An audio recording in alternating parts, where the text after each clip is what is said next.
तो दोस्तों नमस्कार, मैं हूं अनिल और रेसलिंग सुपर धमाल में आपका स्वागत है। दोस्तों वीडियो की शुरुआत हम करेंगे रायबैक से। आपको बता दें कि फॉर्मर WWE सुपरस्टार रायबैक हमेशा चर्चा में रहते हैं। 2016 में उन्होंने WWE को छोड़ दिया था। इससे पहले वो काफी विवादों में रहे। कंपनी से जाने के बाद भी वो चुप नहीं रहे। उन्होंने हमेशा विंस मैकमैन और ट्रिपल एच के ऊपर निशाना साधा। उनसे लगातार WWE में दोबारा वापसी को लेकर सवाल पूछा जाता है। इस बार उन्होंने दहाड़ लगाते हुए साफ कर दिया है कि वो WWE में जाने वाले अब बिल्कुल भी नहीं हैं। दोस्तों रायबैक एक दशक से ज्यादा समय तक WWE का हिस्सा रहे। 2016 में कंपनी छोड़ने से पहले उन्होंने रिंग में बहुत ही बढ़िया काम किया था। दिग्गजों के साथ उनकी राइवलरी रही। WWE के साथ आखिरी समय में एक तगड़ा पंगा भी उनके साथ हुआ। इस कारण से भी उन्होंने बड़ा कदम उठाया। रायबैक को रिंग में मैच न लड़े हुए लंबा समय हो चुका है। 2018 में आखिरी बार वो एक्शन में दिखाई दिए थे। रायबैक दोस्तों 43 साल के हैं, तो अभी आराम से रेसलिंग वो कर सकते हैं। अगर वो चाहें तो 4 या 5 साल के लिए वो रेसलिंग कर सकते हैं वो वापसी करने के बाद। लेकिन आपको बता दें कि रायबैक ने WWE के में अपना आखिरी मुकाबला 1 मई 2016 को लड़ा था। उन्हें कलिस्टो के खिलाफ हार का सामना करना पड़ा था। रायबैक ने हाल ही में इस मुकाबले को लेकर अपनी बात रखी। सोशल मीडिया पर इसका वीडियो भी शेयर किया। उन्होंने कहा कि ये WWE में उनका आखिरी मुकाबला था। इससे ये कंफर्म होता है कि वो अब किसी मैच के लिए दोबारा वापसी नहीं करेंगे। आपको बता दें कि रायबैक ने WWE में अच्छा काम किया, लेकिन वो अपने सफर को आगे नहीं बढ़ा पाए। आज अगर वो होते तो फिर उनका नाम टॉप सुपरस्टार्स की लिस्ट में जरूर होता।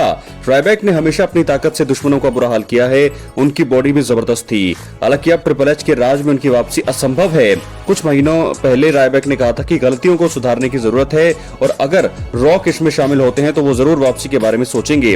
वैसे वो किसी अन्य कंपनी में जाकर भी रेसलिंग करियर को आगे बढ़ा सकते हैं। अगर वो बात करेंगे दोस्तों तो AEW द्वारा बड़ा ऑफर उन्हें दिया जा सकता है। लेकिन फिलहाल रायबैक को लेकर बड़ी खबर यह है कि उन्होंने ये साफ कर दिया है कि अब वो दोबारा WWE में कदम नहीं रखेंगे। रेसलिंग करियर में वो अब उनका खत्म हो रहा है। हालांकि वो 43 के हैं, वो आ सकते हैं, लेकिन फिर भी मुझे लगता है कि जो पंगा उनका हुआ था ट्रिपल एच और विंस मैकमैन के साथ, उसके चलते अब शायद है वो नजर नहीं आएंगे WWE रिंग में। क्या है आपकी राय? अपनी राय कमेंट बॉक्स में जरूर दे दोस्तों। कमाल की राइवलरी रही रायबैक की, जॉन सीना के साथ भी, रोमन रेंस के साथ भी, और बहुत सारी चीजें हमने देखी थी उनकी जब वो थे। तो हम बढ़ेंगे अब अपनी अगली स्टोरी की तरफ जो जुड़ी है रेसलमेनिया से। आपको बता दें कि WWE ने रेसलमेनिया के लिए अब तक कई जबरदस्त मैचों को ऑफिशियल कर दिया है। इनमें से इंटरकॉन्टिनेंटल चैंपियनशिप के लिए होने वाला फेटल 4-वे मुकाबला हालिया रॉ एपिसोड में अनाउंस किया गया। इस समय एक ऐसी कई स्टोरी है जिन्हें आने वाले समय में एक मैच के जरिए खत्म किया जा सकता है। इसको ध्यान में रखते हुए ये जानते हैं वो कौन से मुकाबले हैं जो रेसलमेनिया 41 के बाद होते हैं, तो फैंस को बहुत पसंद आएंगे। तो सबसे पहले बात करेंगे कोडी रोड्स और रॉक के मैच की। जी हां दोस्तों, आपको बता दें रॉक वर्सेस कोडी रोड्स तो WWE रेसलमेनिया 41 के बाद फैंस को बहुत पसंद आएगा।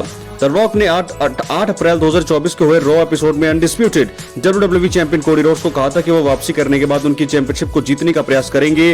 वो भले ही बैड ब्लड 2024 में नजर आया, लेकिन उन्होंने सिर्फ एक इशारे के अलावा कुछ नहीं किया। वो इसके बाद 21 फरवरी 2025 को स्मैकडाउन में नजर आए और फिर एलिमिनेशन चेंबर 2025 में उनके इशारे पर जॉन सीना ने हील टर्न लिया।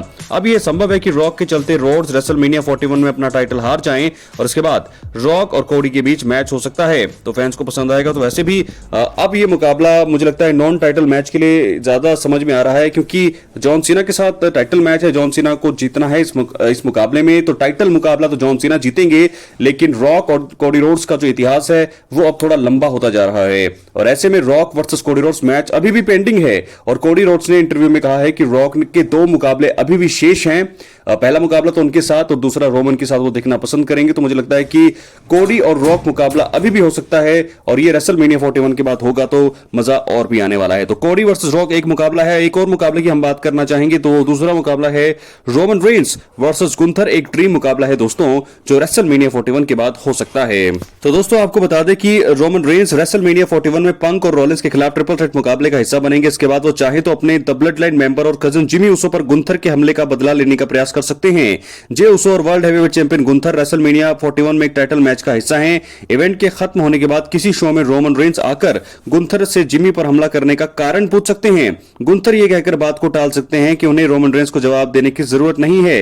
मुझे लगता है कि ये चीजें हो सकती है। इस स्टोरी के जरिए दोनों के बीच मैच जो है साल के सबसे बड़े शो के बाद किया जा सकता है, यानी कि रोमन रेंस और गुंथर मुकाबले का जो हम वेट काफी सालों से कर रहे थे। जब गुंथर इंटरकॉन्टिनेंटल चैंपियन थे तब भी ये बात की जा रही थी, और जब रोमन चैंपियन थे, लेकिन अब ये चीज दोबारा हो सकती है क्योंकि जिमी उसो पर खतरनाक हमला किया है, उन्हें जो है बहुत बुरी तरह इंजर्ड किया है गुंथर ने। तो ऐसे में रेसलमेनिया 41 के बाद गुंथर को कन्फ्रंट कर सकते हैं रोमन रेंस, और इनकी राइवलरी शुरू हो सकती है आफ्टर रेसलमेनिया 41।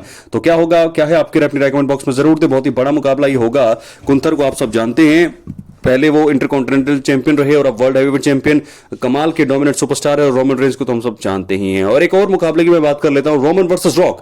ये भी एक ऐसा मुकाबला है जो सबसे बड़े इवेंट के बाद हो सकता है। अगले साल रेसलमेनिया 42 के लिए ये मुकाबला हमें देखने को मिल सकता है। एक ड्रीम मुकाबला ये है। रोमन रेंस अपने कजन के सामने 1-on-1 करेंगे रॉक और रोमन रेंस। ये मुकाबला भी पेंडिंग है और ये मुकाबला होने की भी पूरी मुझे लगता है कि चांसेस बहुत ज्यादा हैं, और ये होना भी चाहिए क्योंकि बहुत सालों से रेसलमेनिया 40 में ये मुकाबला होना था, लेकिन रेसलमेनिया 41 में कोडी और रोमन रेंस का हुआ according to the social media. लेकिन अब देखना होगा कि ये मुकाबला कब होता है। लेकिन इस मुकाबले का इंतजार फैंस और डब्ल्यूडब्ल्यूई काफी लंबे समय से कर रही है। डब्ल्यूडब्ल्यूई को करना पड़ेगा, उसको किसी ना किसी तरीके से बुक करना पड़ेगा, क्योंकि रॉक ने और रोमन्स दोनों ही इस चीज मैच के लिए पूरी तरह से राजी हैं।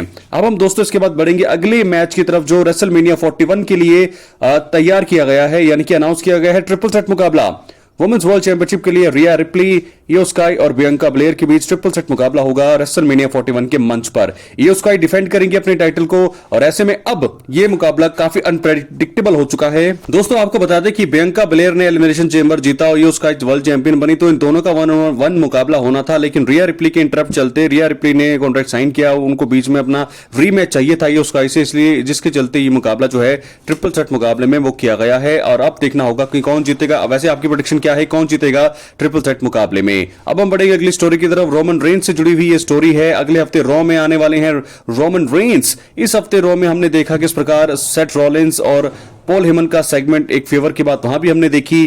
कौन सा फेवर, कितने फेवर अब होने वाले हैं कंपनी में, ये देखने वाली बात होगी। लेकिन रोमन रेंस अगले हफ्ते आएंगे तो अगले हफ्ते बवाल होना तो तय है। पॉल हेमन को सामने बुला सकते हैं, पॉल हेमन जरूर आ सकते हैं, और पॉल हेमन के साथ उनका सेगमेंट हमें देखने को मिलेगा। 3 कारण मैंने आपको बता दिए हैं, पिछली वीडियो में आप जाकर देख सकते हैं कि रोमन रेंस रॉ में क्यों आ रहे हैं। 3 कारण पिछली वीडियो में आप जाकर के देख सकते हैं। इसकी अगली स्टोरी और लास्ट स्टोरी है हमारी ट्रिपल थ्रेट मुकाबला जो रेसलमेनिया 41 में होगा। ये मुकाबला आप देख सकते हैं सामने, रोमन रेंस, सीएम पंक और सेथ रॉलिंस। ट्रिपल थ्रेट मुकाबला रेसलमेनिया 41 का मेन इवेंट। सीएम पंक का पहला मेन इवेंट है उनके करियर का रेसलमेनिया में, तो ऐसे में वो बहुत ही ज्यादा खुश हैं। और दूसरी फेवर जो है उनका, उन्होंने भी उसका खुलासा कर दिया है कि पॉल हेमन उनके साथ रिंग साइड में खड़े होंगे। रोमन रेंस को धोखा मिल चुका है, तो सेथ रॉलिंस भी दूसरी तरफ एक फेवर की मांग कर रहे हैं। फेवर कौन सा मांग रहे हैं सेथ रॉलिंस, वो भी देखने वाली बात होगी।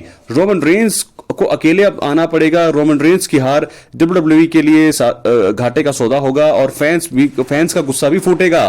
तो ऐसे में उनको देख समझकर जो है स्टोरी लाइन को बिल्ड जो उन्होंने कर दिया है खत्म, इसको एंड बड़े तरीके से करना पड़ेगा, क्योंकि रोमन रेंस की हार डब्ल्यूडब्ल्यूई फैंस जो है बर्दाश्त नहीं कर पाएंगे। और मुझे लगता है कि सेथ रॉलिंस की जीत की संभावना भी बन रही है। पंक के जीतने की संभावना तो है, लेकिन अब साथ के साथ रॉलिंस के जीतने की संभावना भी ज्यादा हो रही है, क्योंकि अब एक फेवर भी वो बोल रहे हैं कुछ पॉल हेमन के साथ बातचीत में। तो क्या वो सीक्रेट फेवर होगा, देखने वाली बात। रोमन रेंस का बड़ा मैच। अपनी राय कमेंट बॉक्स में जरूर। बहुत बहुत धन्यवाद।